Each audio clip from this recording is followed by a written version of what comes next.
wave, the beginning, you know, of this, which we used to call hip-hop. Now it's freestyle, and today it's electro. One of the first tracks to explode after Planet Rock was Hip Hop Bebop by Parish.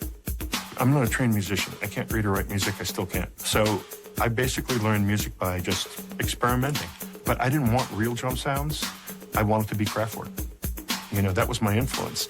I could be a band and not have to deal with band members. You know, this was a way of having a drummer without having a guy there. You know, the 808. Hip Hop Bebop was actually one of those experimental things that I did. I didn't have a record deal. It wasn't meant as anything but just playing around with some rhythms.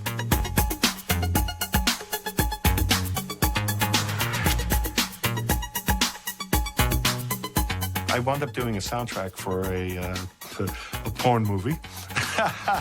And the record label said, do you have any other tracks? And I said, well, I have this, this, and this. And they said, well, what's that? And I said, oh, something experimental I did. Let's see if we could develop this into something. And John Roby came in, put some keyboards on. It was just basically an open, free-form piece of music. There was no verse, there was no chorus, there was no structure to it.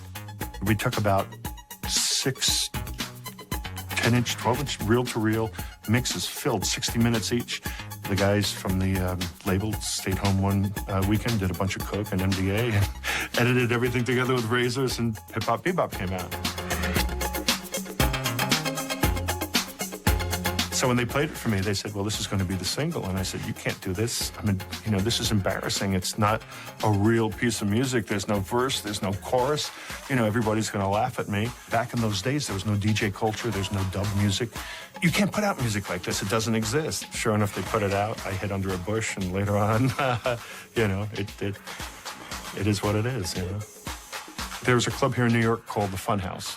John Jellybean Benitez was the DJ. We used to bring acetates for John to play, and if the crowd liked the music, they would bark, ooh, ooh, ooh, ooh. So we said, hey, we need another track for this thing. Let's throw some dog barking, because I'm sure they'll only play it in this one little club, and they'll recognize the dog barks, you know. So we were kissing ass and trying to get our record played at the Fun House.